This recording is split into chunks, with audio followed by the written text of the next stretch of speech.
I will never fucking forget having like a work meeting with him. And he was like, the only people who'd want to have sex with a pregnant person is a pedophile. And I was like, whoa, dude.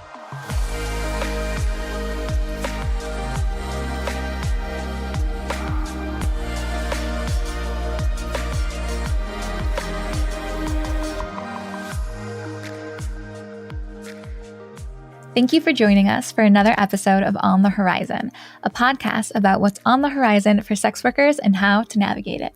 I'm Jessie Sage, and you can find me on Twitter at sapiotextual and at jessiesage.com. And I'm Melrose Michaels, and you can find me at Melrose Michaels on social and melrosemichaels.com. Just a reminder, if you are enjoying the podcast on Apple, please leave us a 5-star rating and review because it really helps us to grow as a podcast and better share information from our guests to the sex work community as a whole. Last but not least, if you want to support the podcast, please go to anchor.fm/Whorizon, spelled Whorizon, to become a premium subscriber of On the Horizon, which unlocks 2 bonus episodes on the 8th and 22nd of each month with tons of extra exclusive footage from ourselves and our guests. Today's episode is sponsored by ePlay, an adult live streaming platform creating an online ecosystem for creators to engage with their fans that's easy, exciting, and empowering. At ePlay, you earn 80% of revenue on everything from live streaming to private messages with your fans to your sub-club membership fan site. ePlay even allows you to earn money while you sleep with offline tips. Do what makes you excited, take control of your business, content, voice, and freedom. As a creator, consider joining ePlay today. Sex workers can teach you about parenting. This was a funny one for me because I'm not a parent. So while I'm a little quieter on this episode, I still think all the points that come across are going to resonate because even the stuff that the guests were talking about with you, it really hit home for me as well. So I'm excited about this episode. So for those of you that don't know me, I'm a mommy. Yeah. I have 3 kids. And I've never been a sex worker without being a mom. Like I've been momming for a long time. So like my whole experience as a sex worker has been like wrapped up in also like doing that as a dual role with kids. And interestingly, all 3 of our guests, that was also their experience. Yeah. Like, so cool lens. Yeah. So we had on Phoenix Calida, who is a former sex worker and executive or on the board of directors at SWAP USA. We had Juniper Fitzgerald, who is a current academic and mostly former sex worker, I think, and Setting Jasmine, who with her partner King Noir, who came on last season talking about racism. They are both sex workers, porn performers, and they have their 4th child coming. Yeah, she was pregnant, she is pregnant, yes, which is very exciting. So we talked to them about that. They all talked a lot about consent, actually, going back to the first chapter, that like one of the main themes that came out was that sex workers are really good at teaching consent to their kids in ways that a lot of civilian parents there was aren't. some common threads amongst the interviews. There was consent, there was empathy, there was vulnerability, and there's just a couple strings that kept getting pulled, but some standouts too for Juniper, for example. Like they wrote a children's book about having a sex working mother. Like hearing that story and also all the other stories that they shared, you don't want to miss Juniper's interview. Like it's they need a Netflix series. Like it's so good. And then with Setting Jasmine, the fact that they have a sex positive parenting Instagram and that they're putting out information on how to kind of navigate a hard conversation with children as a sex working parent, like that's really cool. Well, the other thing that Jasmine said that was really great is that her oldest daughter runs a group of, it's called Dope. Daughters of porn performers.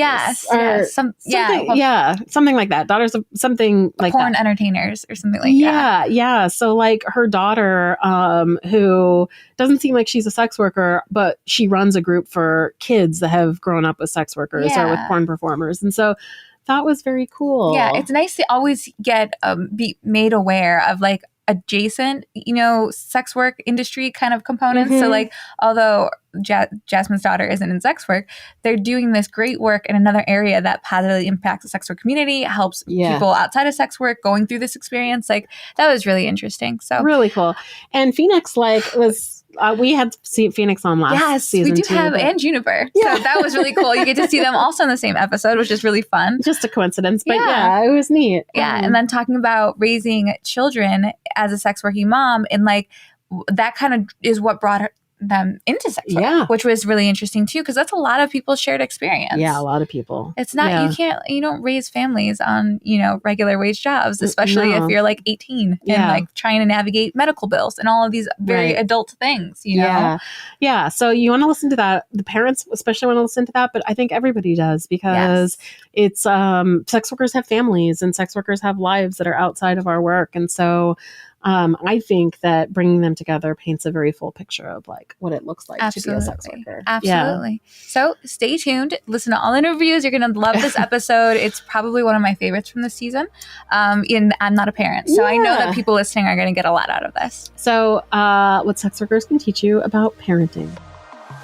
Juniper Fitzgerald is first and foremost a mother. She's written extensively on her intersection of motherhood and sex work and considers herself an anti-capitalist. She holds a PhD, but please don't hold that against her. Welcome, Juniper. We're happy to have you back on the show. Yes. You're our first guest that we get to say welcome back to the Horizon. Yeah.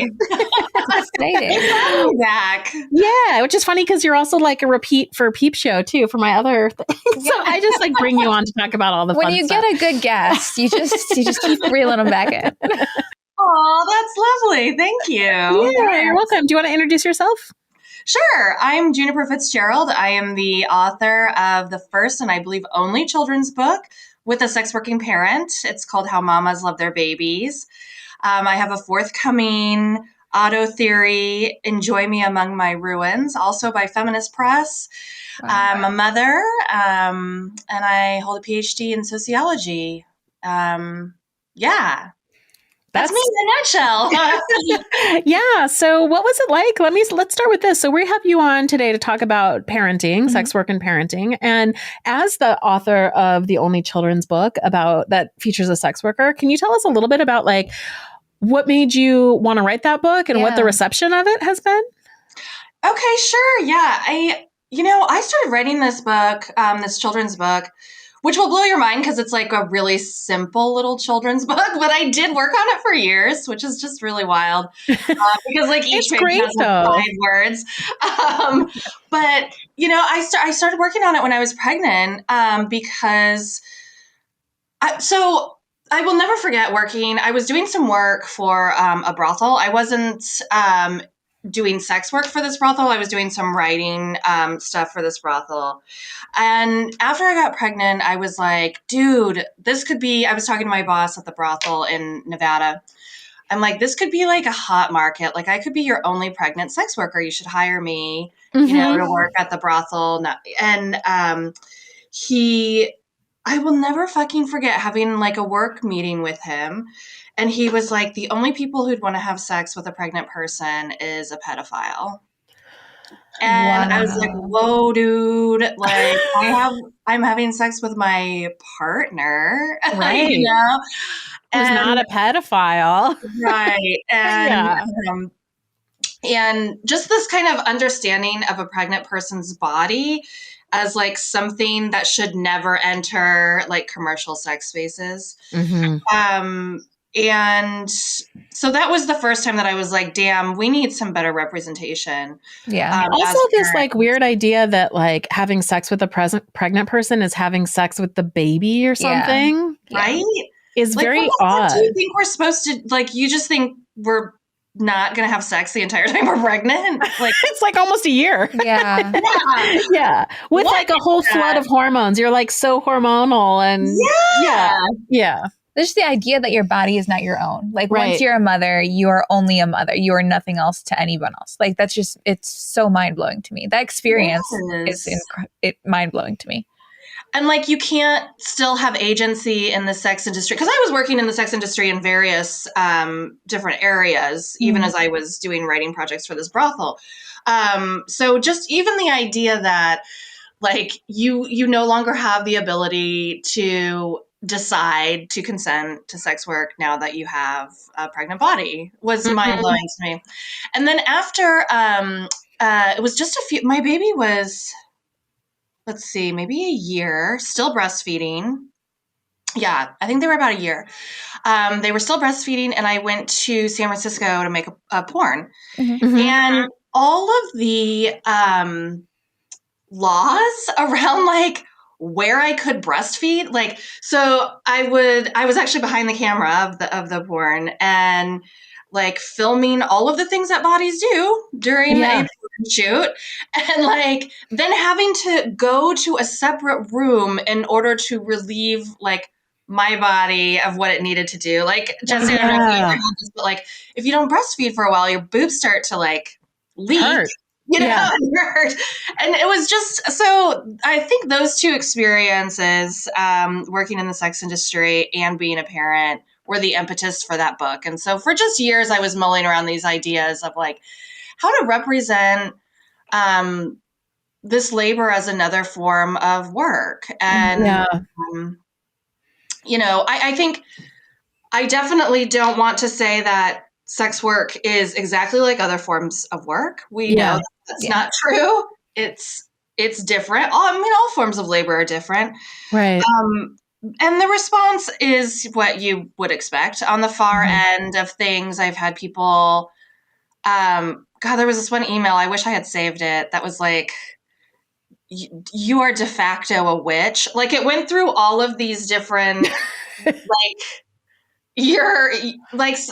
accusations of like eating children in the basement of Comet Pizza with Hillary Clinton, and like, oh my gosh. Like literally, and then the last line, it was kind of poetic, but the last line was like, de facto, you're a witch. I'm like, okay. So,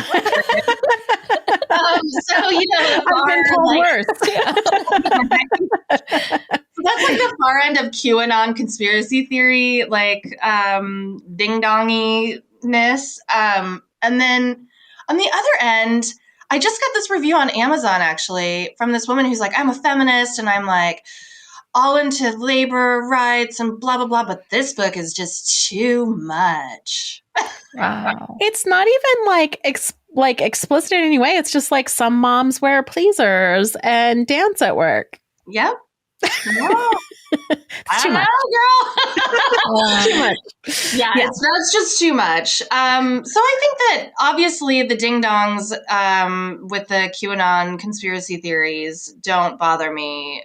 Like, that's just kind of hilarious to me. It's the people who are self-proclaimed like labor rights activists who somehow don't think that the labor rights activism of our movement is part of that. Yeah. Right. And these are the people who understand the benefit of representation. Yeah. Right. Mm-hmm. And, it reminds me of that. Terry Gross did a segment years and years ago about like sex working parents, I think. Mm-hmm. And she gave a warning to parents before the show went on. She was like, just a warning, if you have children, you might want to ask them to leave the room. And sex workers were like, dude, like our kids know about our labor to some degree. I mean, age appropriate knowledge of our labor, which is important. Yeah. Because we're not going to teach our children to perpetuate the stigma against us. Right. Yeah, it's interesting. I was talking to somebody about this recently, and I was saying that like my kids know that I'm a sex worker. I have never ever told them on purpose like not to tell anyone, even though there are people who I would like not to know that. But like I very intentionally didn't want to do that because I didn't want to give them this message that like they should be ashamed of something.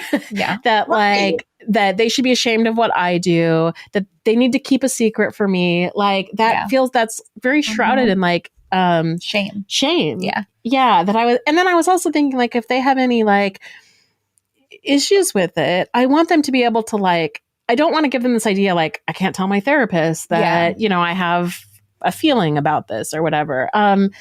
But But I had to actually consciously think about that, Yeah. like, and make that decision. And Yeah. like other people don't have to make that decision in the same way. Yeah. And I think I understand what you're saying too, because it's different when you get like harsh criticism or like nonsense from a group of people that aren't your peers. But when you're talking to someone who is educated and understands labor rights and should be a peer to some degree on that mission and on that challenge, that's kind of like, why are you hindering this movement when we're in this together? Like, we should be unified on this. So I understand why that would be like, that one is disappointing. Like, that one hurts. Yeah. So, I mean, one of the things that I feel like is coming up is that like part of the issue is that there's this, like, obviously there's always like sex work stigma, but particular sex work stigma against sex working moms, and that there's something like wrong with you if you're a mother who's also doing sex work, and that it's somehow like harmful to your children. So like, what do you think it is about sex work that's like helped you be do you feel like there's something that's helped you be a better mother? Like, what have you learned about parenting from sex work or vice versa? That is such an amazing question. So I'll use this anecdote to start the answer to that question. Yeah. So I live in Nebraska. Nebraska is Nebraska. Most listeners probably don't even know where Nebraska is, and that's fine. We're a really like, I mean, we're Nebraska. We're probably everything you think of when you think of Nebraska. Cornfields? Yeah. Yeah. Okay. Sometimes we get warnings about the corn being high. Like, literally, we'll get warnings that's like, the corn is really high. You better watch out.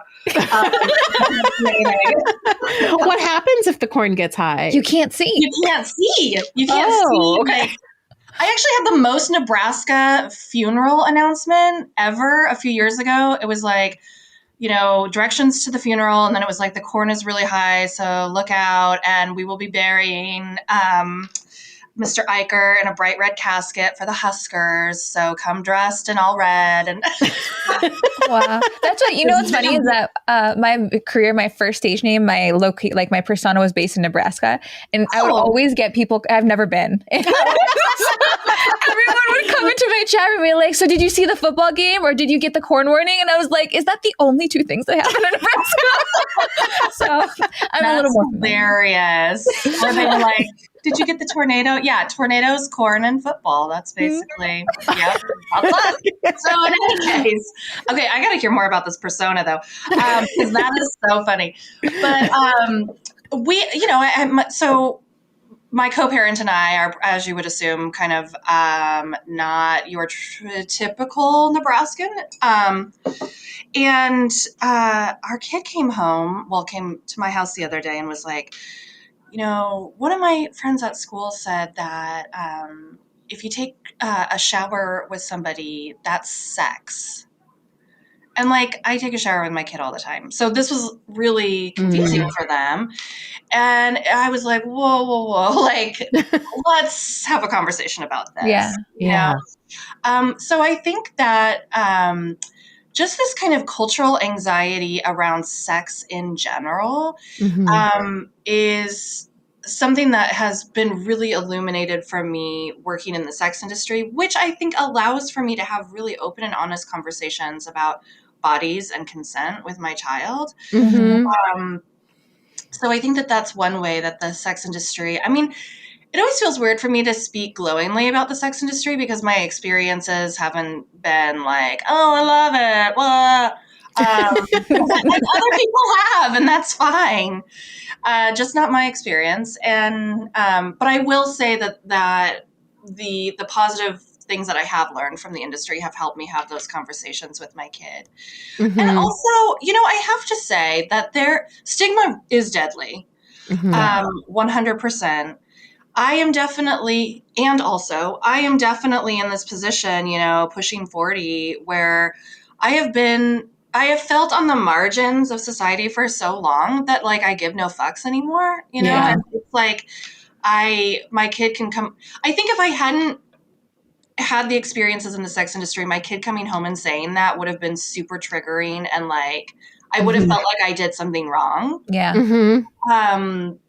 like, oh my God, should I not be showering with my kid? Should I like not be naked around my kid? Is that bad and harmful? And it's like, fuck that. No, this is society's discomfort Right. with Bodies, with sex, with women. You know, Yeah. I mean, it's all the things. So, yeah, I think hopefully we don't live in Nebraska our whole lives, or it's going to be really challenging for my kid. But I do hope that I'm giving my kid tools to navigate some of that. Yeah. Yeah. Yeah, I think that's a really good answer. And like I've found that too. And especially since I have like older kids, as they've become older, I think the fact that they know what I do means that they also like come to me with their questions, like in a way that like I don't see with traditional family structures. Yeah. Right. I'm wondering, because that's like being able to communicate and like speak openly to your kids and to your family and to peers because you have a sex work background and you're fluent in these kinds of conversations. Is there something that parenting's taught you for that's useful in your sex work, or anything that's like on the flip side of that? People that I interface with in the sex industry, like clients, again, at this stage in my life, I'm just like, oh, you're annoying. I think, okay, let's go this way with that question. The love and support that other sex workers show my child, and the way that my child has already an understanding that, Auntie Allie and all of these aunties do a special kind of work, and they love my child so much. And, whenever sex workers in my kind of orbit make a shit ton of money, the first thing they do is send my kid like gigantic, ridiculous stuffed animals and shit like that. Yeah. So I think part of being a parent has taught me to just really appreciate my community of sex workers. That's how parenting has shaped my relationship to the sex industry. God, this is so cool. And again, I think some parents would be like, ooh, cringe, but you know what? Fuck you. One of my besties, Allie Awesome, she was at ABN one year, and I was showing my child pictures of her on the red carpet. I'm like, look at your Aunt Allie. I mean, I use her real name. And my kid was like, oh my God, she looks like a princess. Aww. I'm like, I know, right?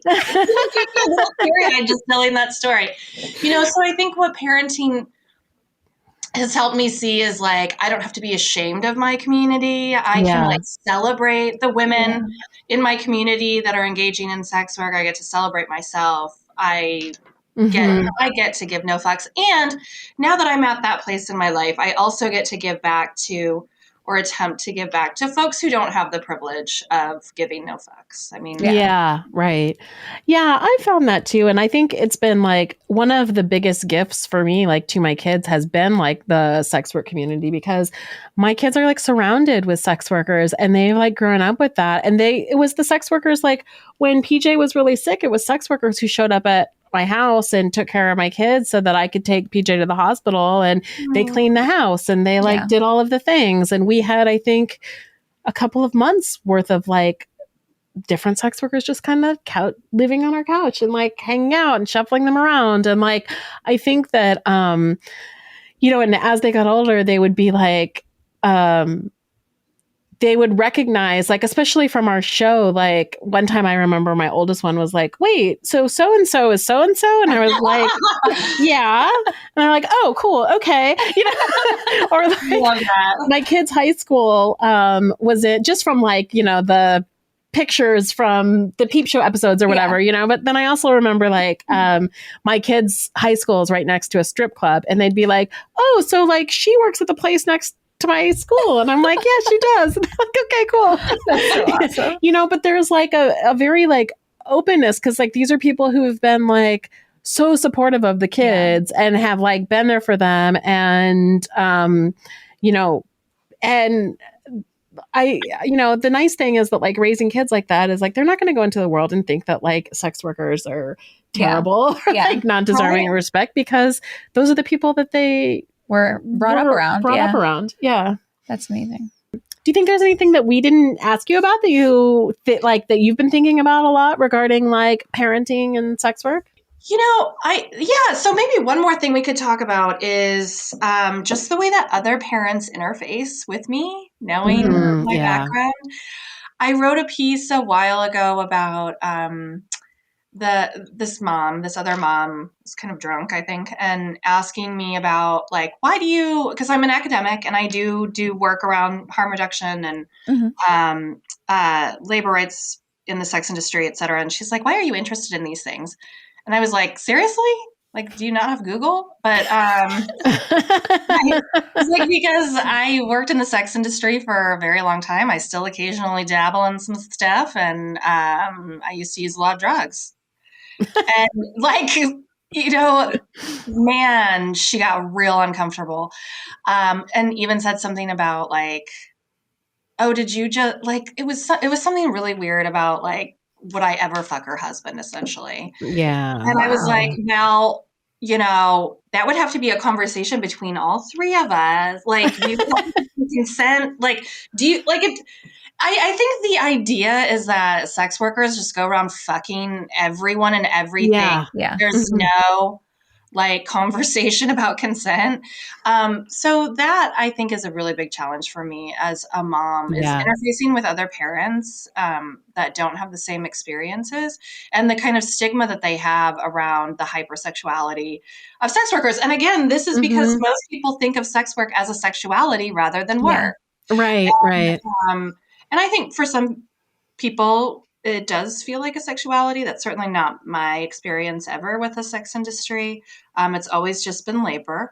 And like, God, this idea that that your husband would even be good enough for me. Like, yeah. Where can people find you and your book? When's your book coming out? It was supposed to come out in July, and there's a paper shortage, which I didn't know. Huh. So now it's coming out in August 30th. Okay. It's called Enjoy Me Among My Ruins. It's that's a quote from Lolita that I have kind of turned on its head, which you can read about in my book. I'm so excited. I'm excited too. Thanks. What a great title. I know. I really love the title.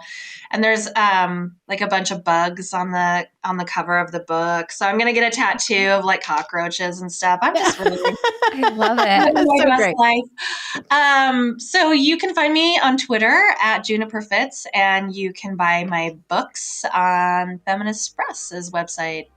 Awesome. Nice. Thank you so much for joining us again. Yes, thanks for coming back. Thanks for having me. I love it every time. This episode of On the Horizon is sponsored by DMCA Force. DMCA Force is the authorized DMC agent for the largest online creators and the platforms that they monetize. DMCA Force protects models, musicians, writers, videographers, artists, and tons of other creatives publishing their works online. With DMCA Force, you get 24/7 automated monitoring, flagging, and removal of stolen and pirated content. They use metadata and keywords relating to your work in collaboration with search engines to remove even the 10 to 15% of content on ghost sites that can't typically be scrubbed from the internet.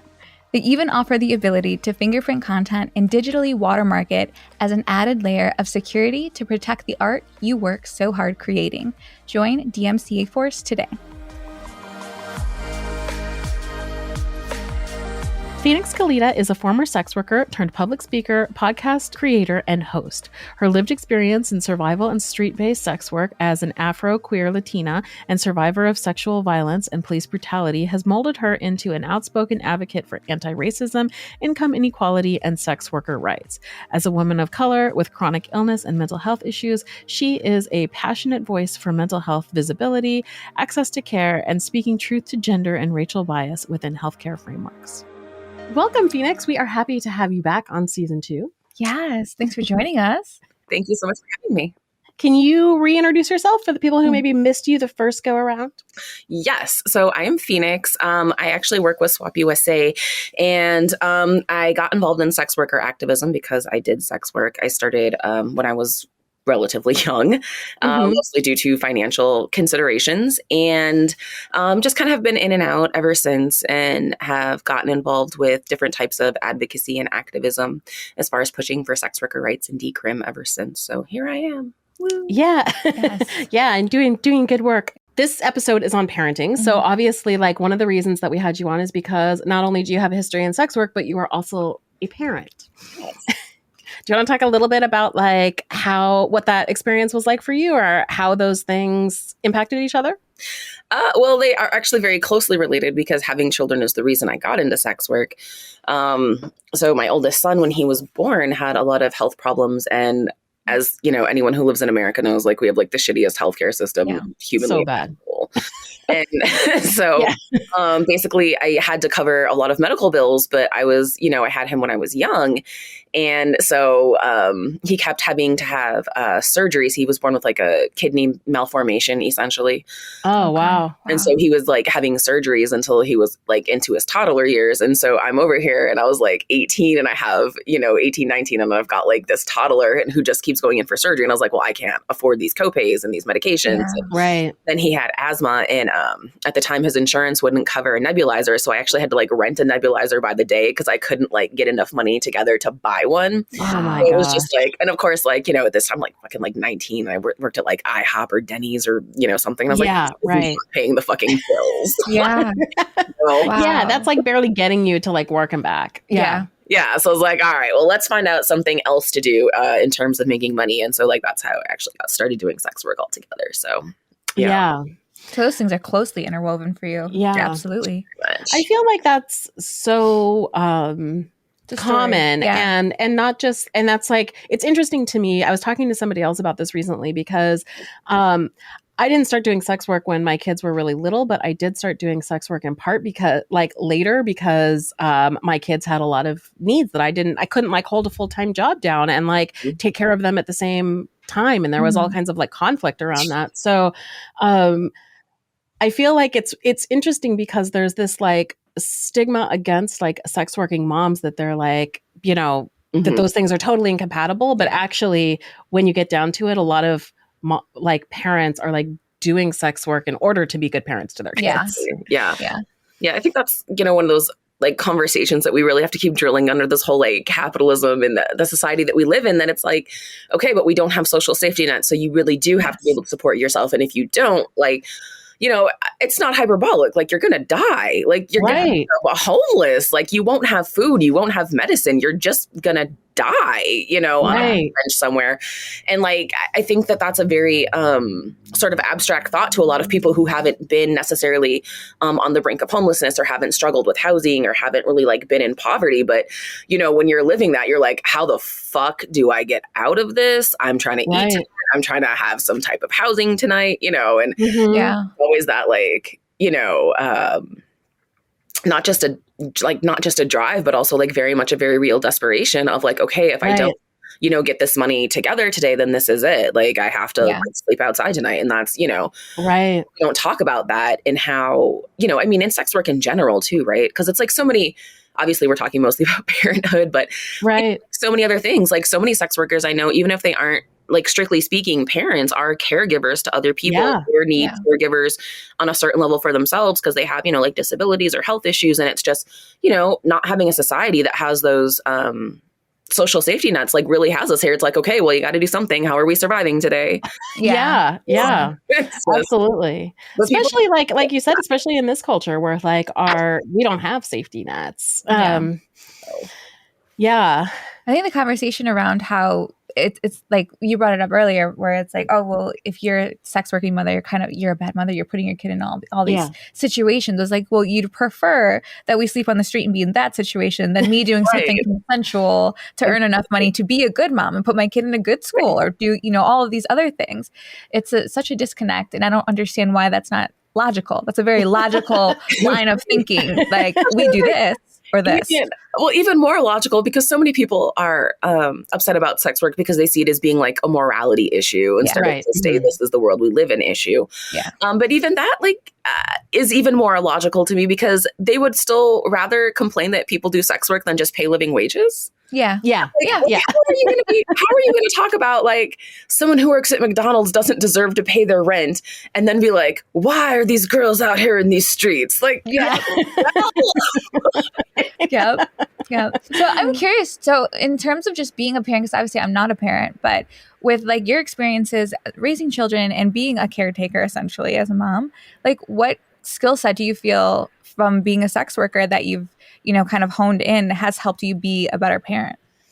I think that there's a lot of them. And, honestly, it sounds silly, but just having such a wide range of experiences by virtue of doing sex work, I think is actually really sort of like a great experience builder, because it's kind of hard to get phazed by things. And I feel like a lot of times things that like phase other parents, I'm like, it's fine. It's fine. This is not a big deal. Yeah. Because like if you've done sex work, odds are you've seen some shit, you've heard some shit. And it doesn't necessarily mean even necessarily like bad or traumatic, but just you've seen such a wide range of people who are coming to you to try to fulfill such a wide range of desires. You just sort of, I think, become overall better at dealing with people and interacting with people. And I think that's really great with kids, especially when they're young, because kids are still not only developing personalities, but also developing like vocabulary and things like that. And they may just not necessarily have the bandwidth to explain things, right? Because this is why people are always like, this is why you have to beat kids, right? Because they don't listen. And it's like, or they're like 6 and they don't know how to adequately explain all the feelings that they're having. And they And so like, I feel like in that way, having experience in sex work has been really helpful, because it's like, okay, so now you already have these sort of, this is how you talk to people. This is how you interact with people, but like a huge range of people. So you have, I guess, more to go off of that. Like, it's interesting. I hear like what I hear you saying, and I totally agree with this, is that like, or I guess I'm interpreting what you're saying as like a lot of times like clients will come to us and because of reasons of shame or upbringing or whatever, like they're not super straightforward about like what they're coming for. And you have to be like, okay, what is it that you want? What is it that you need? What are you trying to say? It's almost like you're translating from them. Yeah. What can I do for you? But like, that's what you have to do for like young children who like also don't have, like you said, the vocabulary or like the emotional awareness or whatever to be able to express to you. And so once you get kind of, I remember like a point in my like sex work career where like at the beginning I was like, what do these people want? And then later I was like, oh, I know what you want. Like, like I got it. And there's this like point of time in which you're like, you become like adept at reading between the lines. And for clients, it's different because clients are like wading through like bullshit norms and shame and trying to get around that. But kids just don't necessarily have that yet, have that ability to like do that yet. But if we've like started to hone like our ability to meet people's needs, that should translate, right? Yeah, seriously. Yeah. And I think that like that's a super huge important skill set. And also just again, with being around a wide variety of people, it makes things seem like less scary. Because I think like stigma is a really big factor in terms of well, I mean, honestly, both in raising children and with sex work, where like you don't want to have the one kid who's like always acting up in class, because then it's like, what are you teaching them at home? Like that. Automatic sort of accusatory thing. And there's also this thing about sex work where it's like, well, what kind of person are you if you do that? But there's also the stigma of just being a working mom in general. Like I hear that constantly, like, oh, you're not at home like making food 3 times a day for your kids. Like, how can you hold the job and be a good mom? Like, what? Again, well, what did you say about McDonald's workers and living wages? That's why everyone's working like 8 fucking jobs and 100 hours a day. But no, there really is that stigma. And of course, I'm never going to embrace stigma or say that it's like a good thing for sex workers to be stigmatized. But I think that also does create an ability for like compassion and empathy, especially when dealing with children who, because I think with kids, there's a very big urge to please adults around them. Yeah. For a lot of kids, they internalize, like, if you tell me I did something bad, maybe that means that I'm bad. And, and that sort of thing. And I think like sex workers also have a little bit a little bit easier time finding empathy and the patience to deal, with these sort of things when it comes to child rearing, just because of between the stigma that clients face, stigma that sex workers face, you know, and trying to wade through all that. I think, it really sort of doing sex work really does help you, I don't know, I guess create a very unique skill set. Yeah. It's interesting. I was thinking about this as you guys were talking, the other day, there's something about living under stigma and being on the margins of the economy, of the society that we live in, that makes it, that becomes a habit and a way of being that is less stressful to us. And my daughter the other day was brought her relatively new boyfriend to my birthday dinner, and she was he was afraid to come because other family members besides just me were going to be there. He was a little bit afraid to come because he thought that the family might not like him because he's autistic. And she said she almost laughed when he said that. And she was like, this family's a band of misfits. There's no way that they're not going to like you because you're autistic. And I thought that was interesting that he would have that fear because his perception of what is this family going to be? My daughter was that is not what this family is. Everyone can come in That's from funny. wherever they are. My cousin is trans and brought a trans person home for, I think it was Thanksgiving or some holiday gathering, and they were really nervous too. I'm I'm an open sex worker. My grandma's legally pronounced insane. You're in good company here. You don't have to worry about that.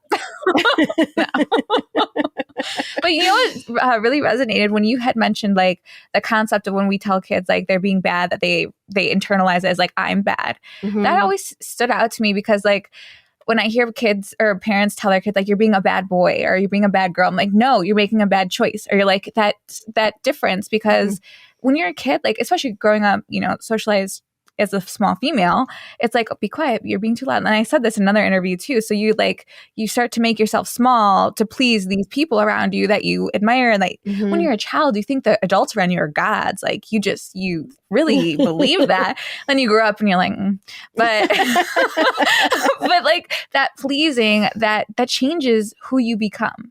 That's very much what kind of gets built into development. So I could totally see that point. That really resonates. Mm-hmm.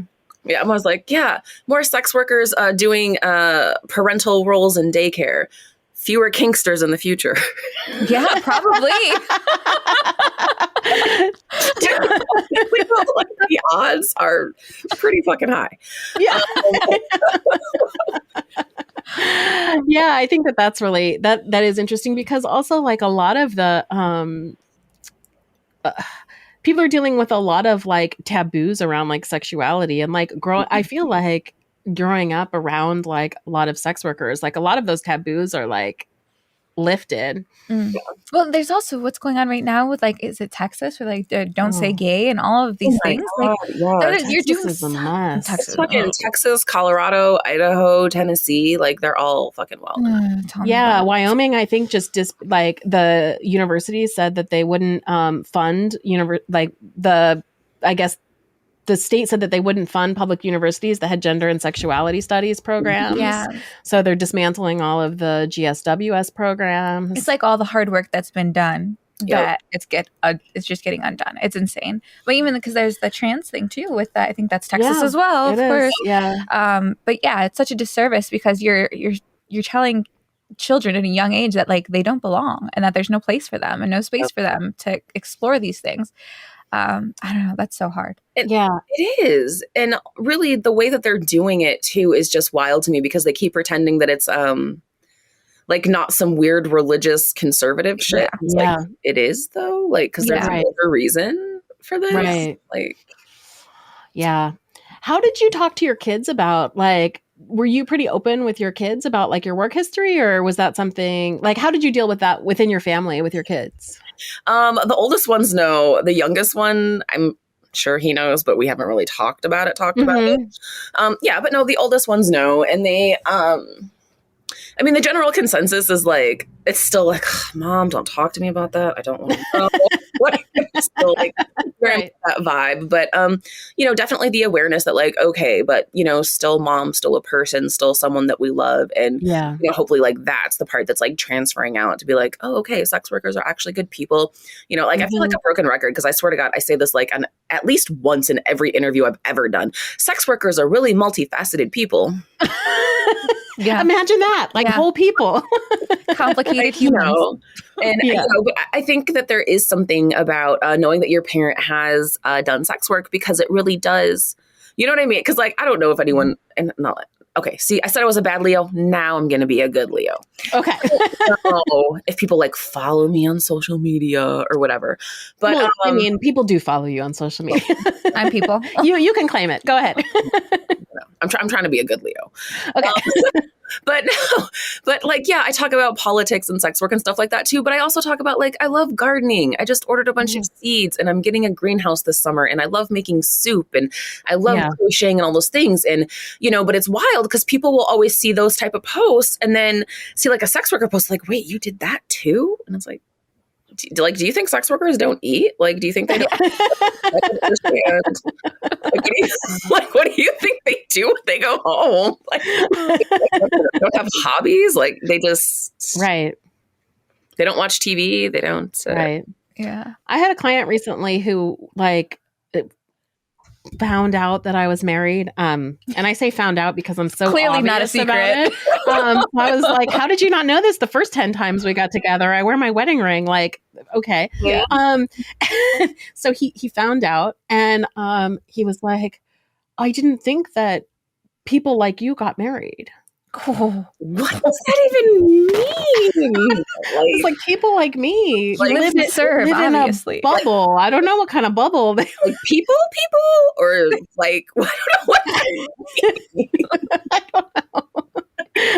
I was like, oh, my response to that was, I was pretty sure you were married. And he was like, oh, I am. So your people do. What's the problem here? So, okay, right. Yeah. We're kind of back on the same page, even though right. Yeah.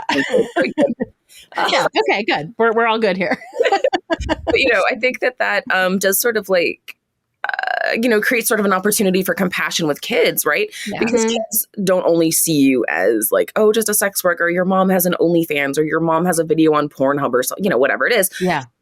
But they're like, no, but that's my mom who, bakes my birthday cakes and, put Band-Aids on when I would, scrape my knee and, would look for monsters under my bed and, all these other things that parents do.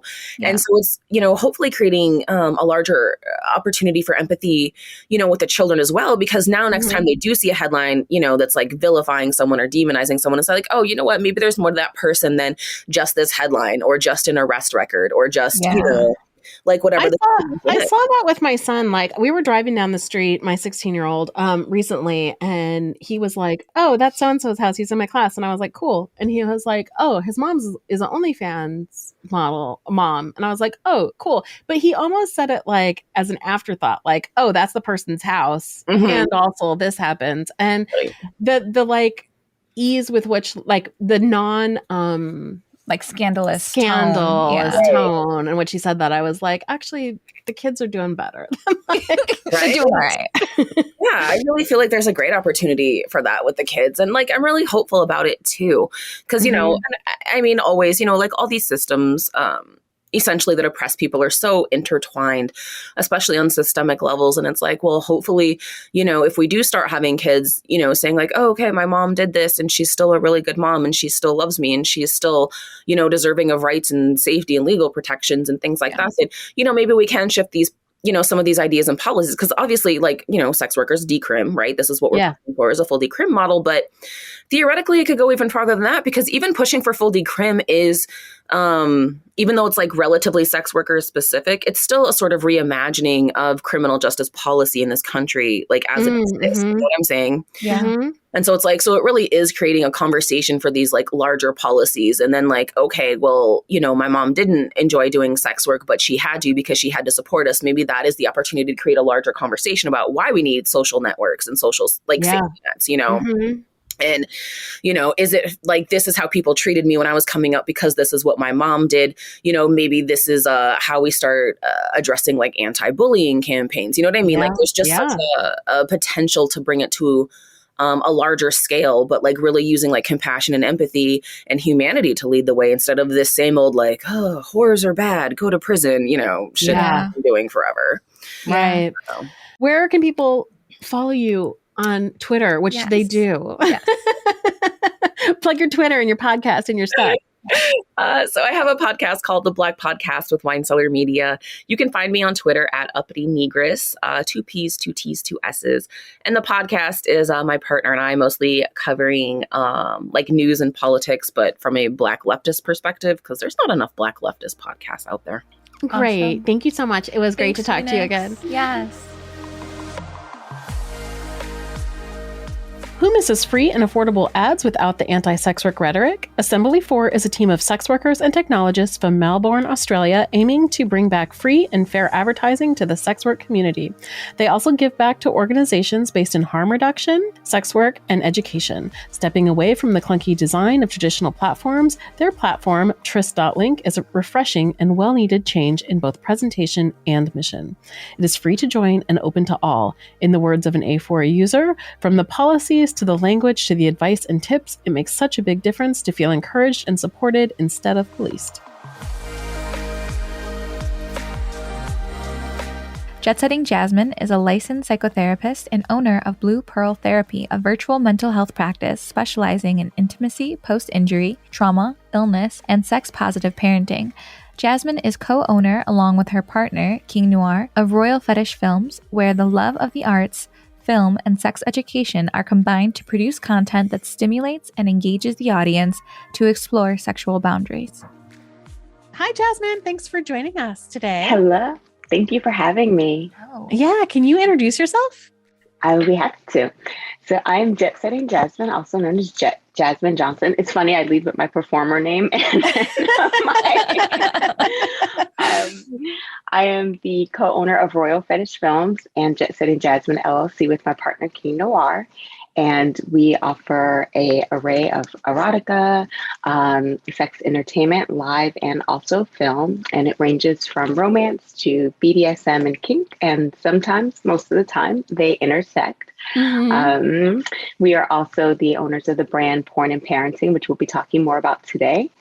And when I am not producing adult content, I am a psychotherapist at Blue Pearl Therapy, where I'm the owner and lead therapist, providing kink-informed, sex work-informed, and sexual trauma-informed therapy. You have so much going on. Yeah, that's a lot of hats. It is. But you know what? They overlap a lot. Yeah.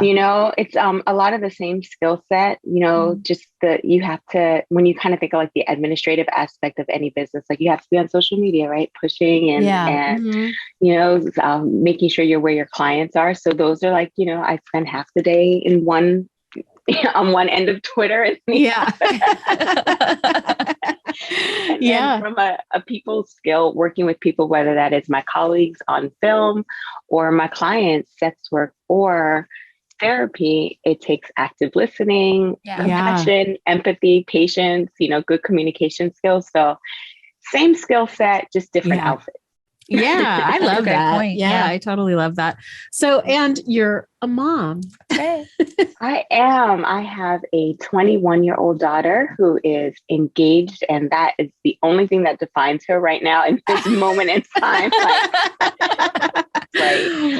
She is also a public speaker, sharing her brand called Dope, which is Daughters of Porn Entertainers.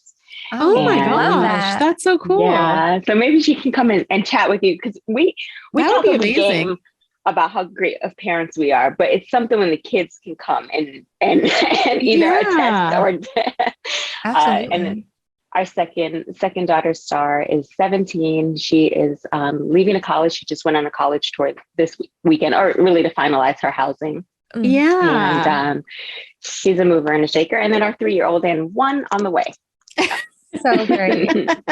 You're like me. I mean, I did 2 generations as well, because I have a 20-year-old, a 16-year-old, and a 5-year-old. Yep. Yeah. We definitely have that in common. I was so happy when I found that out. Like, I'm not crazy. I know, because it's kind of unusual and it's a very different experience. It's like raising kids in two totally different generations, like things that like, it's just different. I don't know. It's cool because you do get to experience motherhood. I mean, you get to experience it with every child, of course. Yeah. But in this way, you get to experience it twice as even two different people, subsets of yourself. Right. Yeah. Exactly. Because I am not that 19-year-old mom anymore. I know. I felt that too. And I felt like there was, I had the experience of being like both a really young mom where like, now that I have an adult daughter, people are like, you're her mom. And then I'm like, I was 38 when my second one was born, and it's just so different. Yeah. Yeah. It's also funny too, because when I would take him out and about when he was like a baby, people would be like, oh, wait till he's a teenager. And I was like, I have two of them at home. Like, I know about that. Exactly. Yeah. So we wanted to have you on to talk about what sex workers can teach people about parenting. And I actually didn't even know your daughter ran that. You're great for this. So tell us a little bit about like what your experience has been like being both like an out sex worker and a mother, and how you've like what that experience has been like for you and how you navigate it. Yeah. Yeah. So the experience has been it's always been led by my family first. So what they're ready for, and so as soon as I decided that I was going to be not even really defining myself specifically as a sex worker, I knew that I was going to start to put some racier content online, right? So just like Instagram thought type, think that. Not necessarily sure where it was going to go, but I was going to ditch this is what we did every weekend with my kids' pictures and start putting some of like, this is what my body looks like at 30 now, and it was a discussion that I had with them. And and I have never asked my children permission about being in sex work or being sexy or embodying more of myself. It was a conversation of, this is what I'm about to do. Yeah. And do you have any questions about it? Is there any safeguards that maybe I'm not thinking of that I can support you with? Yeah. And that was really important to me, because anytime you ask your kids at a certain age, at least, I want to do something fun, they're going to go, no. Yeah. No, mom, no. Yeah, exactly. Like, where's the fun in it for them? Right. Yeah. But if you explain to them and help them have an understanding, then the things that they may be challenged with, and my daughter will tell you, there were some times where people had found my Instagram or they had found my work on free tube sites, and they attempted to tease her. And while it did not feel good, no matter how prepared she was, no matter how on the nose she was able to defend herself against those comments, whether it was, oh, that's strange, you shouldn't be on those sites. Aren't they for adults?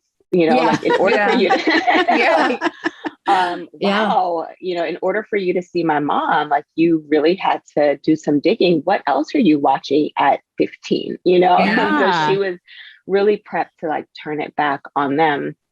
The other thing is also respecting, like my middle child, she is just on a need to know basis. She doesn't really, she doesn't ask a lot of questions. She just kind of wants to know where don't I go on the internet? Like what room is your bag in, that so I can steer clear of it. She's not curious in that way. And it's important that we respect that, about her. My oldest daughter, who is also an adult, I can say, hey, I'm going to do a shoot. And she'll go, what kind of shoot? Is it photos? Is it video? Are you working with anyone? My middle daughter wants to know, are you going to work? Are you getting paid? What time will you be home? That's really cool. That's an interesting difference. Yeah. And so respecting them as individuals, the 3-year-old is 3. So there's very little that he can comprehend about our work. Yeah.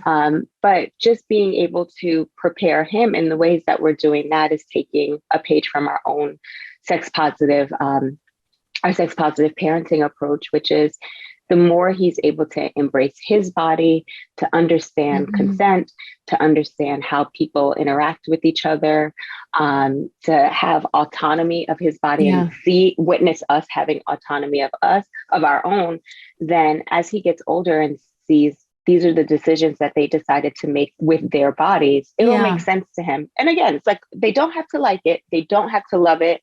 They don't have to follow in our footsteps, but they do need to respect us. We are their parents, you know, and we're allowed to live this life as sex workers. Absolutely. Yeah, that's amazing. That's a great answer. Tell us a little bit about your porn and parenting. Yes, please. So when we decided to be forward facing, you know, with everything, like I'm a therapist and a sex worker. He is a human rights activist, a musician, and a sex worker. We have a family. It was important for me that I was representing my full self in my work. And so it doesn't mean that you see my kids in my work, but I have no qualms about saying, like, I am a mother that does porn, because so many of the people that I'm at least either targeting or that are targeting me as a performer, they want that representation. Yeah. And, you know, so much in my early career was helping women feel like they can be sexy again. You can have, you know, you can have it all. You can have good sex and you can have like good dinners with your family. Yeah. You know, you can go to your PTA event or your kids event on Saturday afternoon, and Saturday night you can go to the swingers club. Like it's okay. You can give yourself permission to do that. And so in being a representative for women that had it all, you know, sexually and family wise, it sort of traveled into our work as an entertainer. We're also a couple. So people were seeing that, like, again, sort of like you have it all. Like your partner agrees with what you do. You both work together, and then they would see us with our children. That became blatantly obvious 3 years ago when I got pregnant. And we decided to continue to shoot and continue to work. And we were doing live shows. I was performing. I was flogging people. I was doing scenes. Fully pregnant. And that led to that conversations that we're having right now, which is like, how do you navigate this industry and still have children from two perspectives? How do you keep your family safe? Because many of us are not safe as sex workers without disclosing that we have a family. Absolutely. Right. And then also, how do you manage your relationship, the demands of your work, and also the demands of your family. And so, like I mentioned earlier, you know, we always prioritize our family, and being able to be out and open about being a sex worker that has a family, it really does inform how I take work, boundaries around work. This is an industry, like any industry in a capitalistic society is going to exploit you. You know, people say like, oh, we offer good work-life balance, right? Until you need days off. Exactly. Right. You know, and so so many people say that they join this industry because the hours are flexible. You can pick and choose. You have a little bit more say of the type of work that you do. You can, you know how it is. We can shoot content for like a week straight and then take like 2 to 3 weeks off, or, you know, we can adjust. And so I really challenge this industry to prove that to me, right? So I don't have to pretend I don't have a family. I can say to directors, you know, like May is coming up and graduation is happening, birthdays are happening, and birth giving is happening. And I can say like, hey, like, how can we schedule and work this around my family? Like, you know, I have one. We say that this industry is flexible, and this is the one of the benefits of being a sex worker. I'm going to put your company to the test. And they do. And I think, you know, it even helps us connect with other sex workers, just like Jesse and I. We've had conversations on Twitter, you know, about being moms, and that allowing ourselves to be vulnerable, to share, and for people to see us as full families. it gives us one more space of relatability to the public, which makes us one more inch safer than we were, before. And then two, it's, I just think the public, if they had to go to their job every single day and never talk about their family, they would understand how stifling that is. Yeah. And how a huge part of you, whatever, I mean, whether it's your children, your pets, your lover, like whatever is important in your life, we'd love to share those type of things. Yeah. And so being able to be a forward-facing mom and be okay with talking about my family, I've had some amazing conversations with other performers, and it's like, I've been dying to tell somebody that my 3-year-old did blah, blah, blah, blah, blah. Yeah. So it feels good to be able to hold that space. Yeah. I made very similar decisions, and I found that I couldn't actually give much to my work until I could be myself in my work. And that meant like, I mean, I have 3 kids. Like that means I spend like a lot of time doing parenting stuff and dealing with my kids and, being with them and thinking about them in relationship to the work that I do. And so it was like, I found it almost impossible to like, I mean, I know that it's not impossible. And I know there are many, many reasons why sex working parents don't disclose the fact that they're parents and don't share that part of themselves, like with their audiences and with their clients, with their fans. But like, I actually found that like I needed to, because like you have been a mom since I was very young. And like, I don't actually have an identity outside of being not a mom. Yeah. Like I don't even really hardly remember not being a mom, And so like,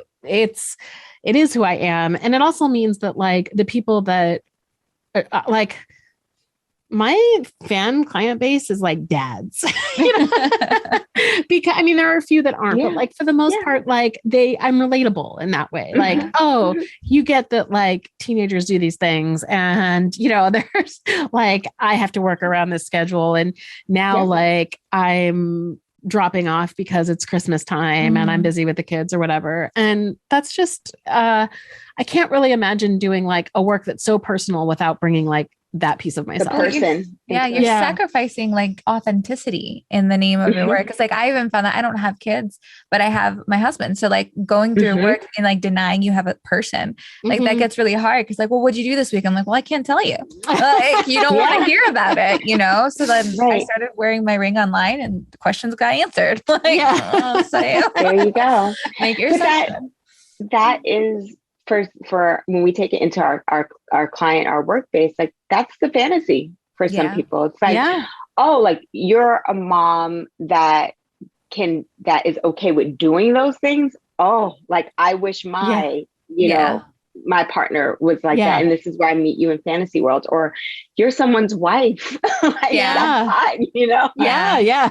100%. Why not? Yeah. I'm wondering so with your experience, because you're very involved in, like you said, forward facing with just the way that these things intersect with sex work and parenting, what skill sets do you think fundamentally that you developed in sex work translate into your parenting? Yeah, that is so good. It's twofold, right? So I do see where I've taken parenting skills and brought them into the workspace and vice versa. A lot of my work revolves around kink and being a dominatrix. So, I mean, when I tell you, like, I have put people on the same punishments that I have my kids on at the same time. That's great. No internet for you. Any of you. I know. I did the same. I grounded somebody one time and I was like, and my real kids like grounded too. Yeah. And you're like, this is no fun for any of us. Do your chores. So, there's that. There's patience. There is understanding like what is motivating behavior. Even age regression, right? So having been through this experience of raising children and understanding when a submissive is acting like a brat, like what is going on here? My clients that want to be littles or that want to be nurtured in a particular way, I'm not fake. I mean, granted, I don't feel like I'm their mother and nurturing them, but I don't have to fake where to pull that Yeah, where to pull that totally. from, you know? Yeah. So that's where it goes from parenting into the industry. And then vice versa, I know that I have experienced such a wide array of people's behavior around sex, sexuality, interpersonal skills that you don't see in vanilla spaces, because there is sort of for the most part, there's a decorum that we have to follow when society is watching, right? Yeah. But then you get into sex work and people, you know, are like, they're anonymous, they're behind their screens, or they feel that they can treat you a particular way because you are a sex worker. So we see this veil of humanity come off. Lifted. And you're like, oh shit, like people really are trash, right? For a million different reasons. And then it starts to bring up something, at least for me, it did. It was like, well, I want to inform my children what is out there, right? Yeah. Because, you know, especially having children that are girls or you know, women and girls, young ladies and girls, the way that I know some of it is perpetuated because I'm a sex worker, but a larger part of it is perpetuated because I'm a woman. Yeah. The way, you know, that men interact with our clients interact with us. So, you know, even being able to teach my children about the boundaries that I set as a sex worker with clients that are not behaving the way that I would like them to, being able to say no, thank you to whatever the amount of the tribute is out of respect for myself reminds me of being a younger girl and being like, oh, well, he bought dinner. So, you know, and so I guess, you know, I got to like go along with this stupid whatever request. Yeah. And then also I have, you know, learned so much about body positivity, being in the industry, and just not even what I see of other models, just seeing my own body fluctuate and still being admired for that, you know, and just being like, oh, I thought that was a problematic area. That's like a money-making area. Absolutely. You know, those kind of confidence building things that I don't think you have to get in sex work. I do think that if you experience them, then you can sort if you experience them in a particular sort of like a high speed way as a sex worker, then I'm able to translate those things to my children around confidence, around beauty standards. How do we come to our own beauty standards? And so, there's definitely a lot of overlap, consent, and body autonomy, you know, just being able to say, like, I don't do that type of work. And, you know, you could go and ask someone else, and it's not a reflection of me being a bad person or being mean. It's just where my standards for myself are. And being able to have those exact same conversations and even use certain examples without getting explicit. I can say to my kids, like, oh yeah, I was going upstairs to work tonight, and then this client asks for something that I don't do, so I'm not going to do that. We can finish doing what we're doing. And they'll be like, you know, they're like, oh, okay. But just hearing, oh, someone asked for something and they were willing to give you something for it, and you said no, and you're fine. Interesting. Thank you so much. And where can people find you? All our stuff is on settingjasmine.com, and I am on all the social media platforms as Set Jasmine. Awesome. Thank you so much. I love talking to you. It was wonderful to meet you. Thank you. Likewise. Same here. Take care of both of you. All right. Bye. Thank you for joining us for another episode of On the Horizon, a podcast about what's on the horizon for sex workers and how to navigate it. I'm Jessie Sage, and you can find me on Twitter at sapiotextual and at jessiesage.com. And I'm Melrose Michaels, and you can find me at Melrose Michaels on social and melrosemichaels.com. Just a reminder, if you are enjoying the podcast on Apple, please leave us a 5-star rating and review, because it really helps us to grow as a podcast and better share information from our guests to the sex work community as a whole. Last but not least, if you want to support the podcast, please go to anchor.fm/Whorizon, spelled WHORIZON, to become a premium subscriber of On the Horizon, which unlocks 2 bonus episodes on the 8th and 22nd of each month with tons of extra exclusive footage from ourselves and our guests.